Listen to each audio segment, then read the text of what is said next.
Hey, Real Nerds listeners, your favorite host Ryan here to remind you that social media is great. How great is it? There's many ways you can find the Real Nerds on social media. You can download us on iTunes. You can listen to us streaming on Stitcher Radio. You can call us 720-6nerds5. Aw man, our website is so cool. You can visit our website, realnerdspodcast.com. You want to leave some fan mail? Oh, that's so easy, realnerds@gmail.com. Twitter, we got it, @real_nerds. You can even like us on Facebook. Thank you so much, and hey, enjoy the show.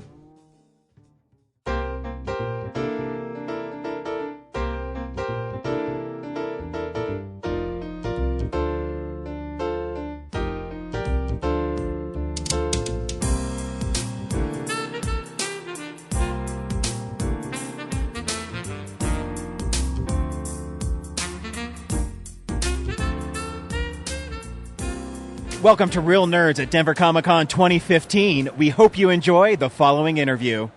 Welcome to Real Nerds Podcast at Denver Comic-Con 2015. I am Ryan, and we are joined by an author. We don't get too many authors on here, so it's really exciting for us.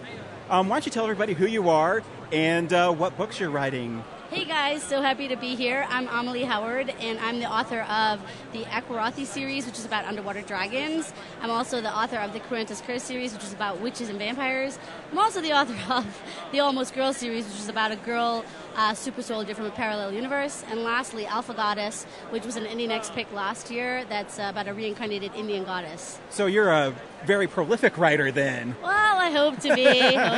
You know, I write a draft pretty quickly, so I try to keep myself busy and try to pump out books at a good rate because I know that's what the kids want. So what is your process then for writing books? Because we have an English major in our booth and he doesn't write at all, and we have a website. So how do you go from, I talk with my hands, how do you go from conception to a draft to a finished product, and how do you get there, I guess, is my question. That's a great idea. I mean, sometimes you'll have an idea. It might come up, like, sitting in the Starbucks or literally walking around Denver Comic-Con. You see somebody who's dressed up in cosplay, and you're like, wow, that could be a great villain. And suddenly you have a villain.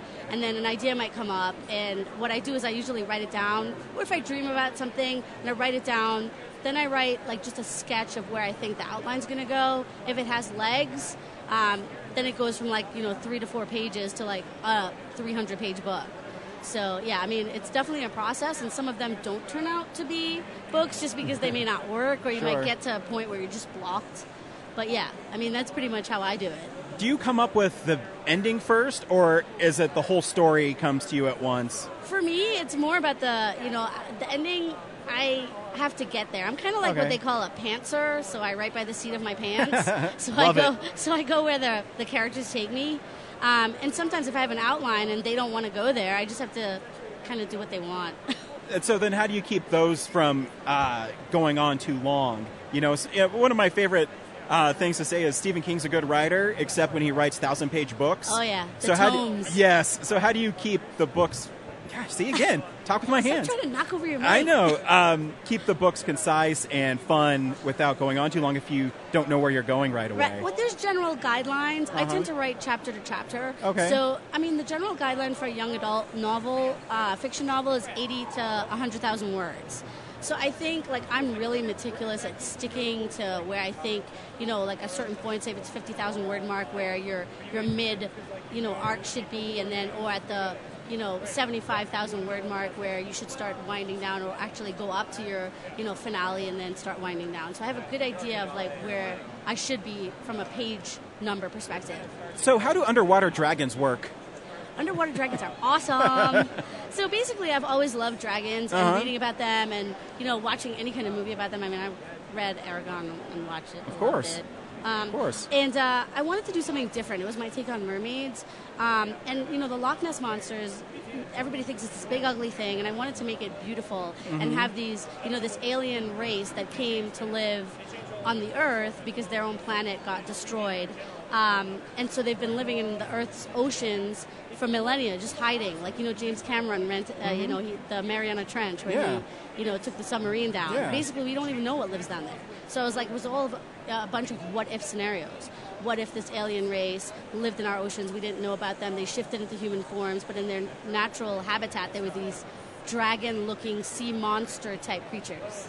Very cool. So, also, too, why do you think YA books are not only popular with young adults, but also adults like me and things like that? What do you think the appeal of those books are? I think YA fiction, appeals to us because for grown-ups especially, because we've already sort of gone through that. It's kind of like a way for me personally to reinvent myself.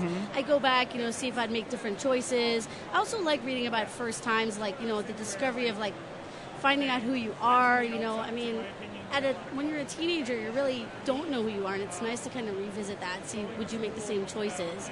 I do like reading adult fiction as well, but I think that's one of the compelling things about young adult fiction. And do you think YA works so well, too, because you just talked about how short chapters are, so people can get invested in the characters a lot quicker than, a really long book that has drawn out characters? There are some books that are super long as well. I think it's just a range, depending on the story.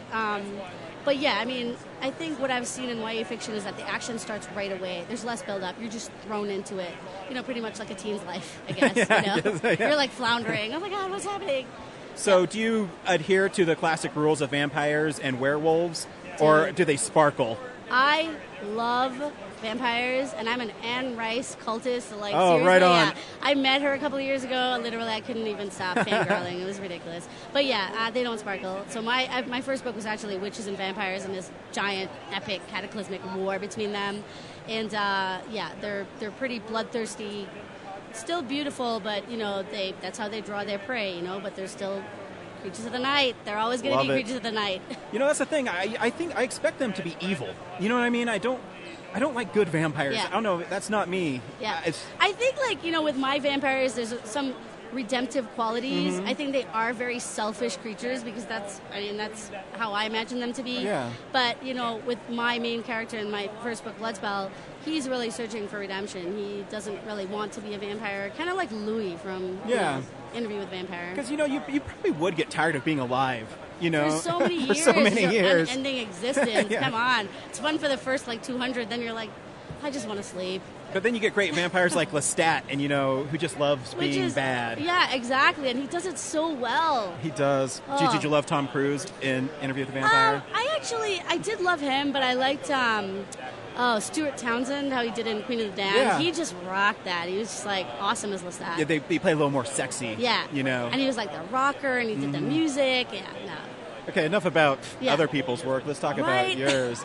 So, what is your favorite book that you've written that people should be able to get right now? Can we get them on Amazon and the Kindle store and all that jazz? Asking me what my favorite book is like asking me who my favorite child is. That's Come on. Okay, they will get offended. Okay, what's a great starting point for someone to pick up some of your work then?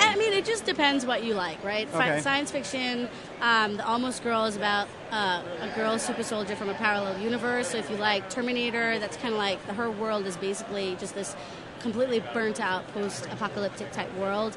If you like fantasy, that's, and dragons or sea monsters, that's the Aquarathi series.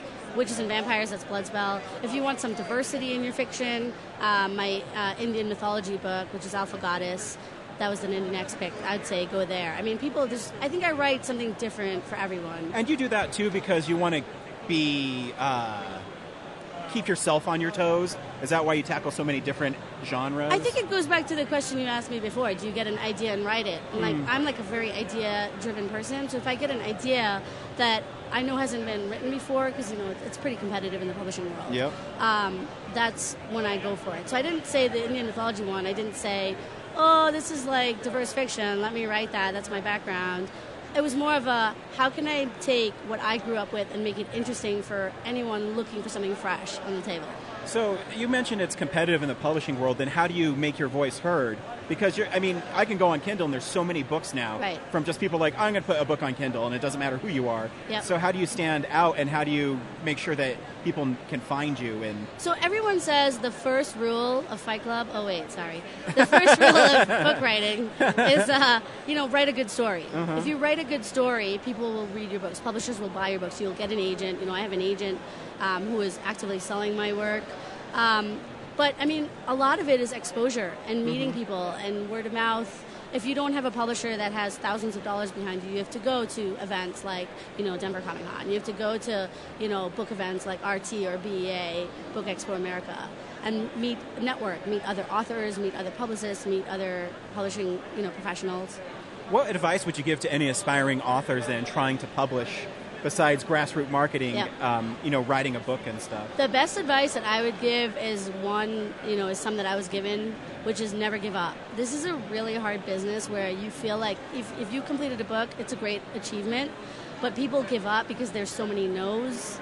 You got to take the no's and run with it and either find another way to publish. I mean, the publishing landscape, it's changing so much with, self-publishing avenues, and there's no stigma associated with it. You just do it. A lot of people like the freedom, the creative license you get to, do your own covers and all that stuff. You don't have a traditional publisher behind you. I'm traditionally published, and it's been great working. I'm with 3 different publishers. It's kind of a different experience. But back to the question, I would also say, just believe in yourself. And I know it sounds really cliche, but if you don't believe in yourself, you're not going to go anywhere. And don't ever take no for an answer. Seriously. Yeah, you're going to get a lot. Yeah, and I think you just touched on something there. You have to believe in yourself and what you're doing, because if you don't believe in yourself, then your story's going to suffer. Right, yeah. And do you find it harder because you're a young woman in publishing? Is it harder for women to break through the book world as it is everywhere else? This question is killer for me because YA fiction is primarily, there are a lot of female authors because they're all writing about teen girls, right? Mm-hmm. And I think if you're a man actually in writing YA fiction, you do get a lot more attention. And I mean, maybe I'll get a lot of fire for saying that, but it's true. I mean, I love John Green. His books are awesome, but he's people called him at one time the savior of YA. He's not the savior of YA. Yeah. There are a lot of women authors who are phenomenal who, should get that same level of attention. And how do you present yourself then as a role model for women writers? Because, right. it's right, because I always see the struggle with women trying to break through, and it just does seem a lot more difficult. Right. And, I mean, how do you balance the two? And how do you, this is what I can do and you can do it too without people getting discouraged? Yeah, I mean, I try to help anyone who will ask for help. I need some writing advice. How do I get an agent? How do I go about, getting my book out there? What's your marketing strategies? I mean, I'll talk to anyone about anything because there were a lot of really awesome authors who were very open to helping me when I first started. So it's quid pro quo. You just want to give back. I think it is tough sometimes because it can be competitive, but I'm lucky that the people I've met have been so supportive. So I, in turn, also want to be supportive. Very cool. Very Without cool. sounding like a total weirdo. No, yeah. not at all. Amalie, where can we find you and where can we buy your books? So my website is amaliehoward.com. I'm on Twitter, Facebook, Instagram, Pinterest, anywhere. I'm everywhere. Nice. And you can get my books at any bookseller, Barnes & Noble, any independent booksellers, which I strongly push because independent booksellers are amazing. And they really help, promote local authors. And also Amazon. Very cool. And, Tattered Cover in Denver, then. Tattered Cover, love that bookstore. Yeah, it's a great amazing. store. Yep. Amalie, thank you for taking time to talk to us today. It's really fascinating. I love talking to new people. And is there anything else we can do for you? No, thank you for having me. Oh. This was awesome. Thank you for being on time. Yes. It was amazing. I was, like I said earlier, I was freaking out. Do I need to go over there? Because everything's been so, chaotic. Yeah. And then you showed up. Like an angel. Do I get a prize? Yeah. Besides you calling me an angel. No. Awesome. Here's something to remember us by. This is our pod show on Blu-ray. It's a web series. Enjoy it or throw it away. Either way. I will never throw this away. Enjoy. Now you'll always... I can actually make you guys sign the cover of this for me. Sweet. We will do that. Enjoy the Real Nerds Pod Show, Season 1. Awesome. Amalie, thanks for stopping by. Me. Yeah. Thank you for listening to this exclusive Real Nerds interview at Denver Comic-Con 2015, and we'll see you next year.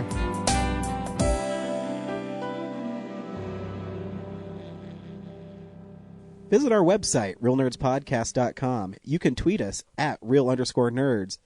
You can email us even, realnerds@gmail.com. Like us on Facebook. Hey, stream us on Stitcher. You want to call us? 720-6nerds5. And download us on iTunes. Just search Real Nerds. Thank you, Joe Kempter, for the wonderful voiceover, and also Spark Mandrill for the wonderful late-night jazz smooth sounds of movies. You can find him on SoundCloud. This has been a Nebulous Visions production.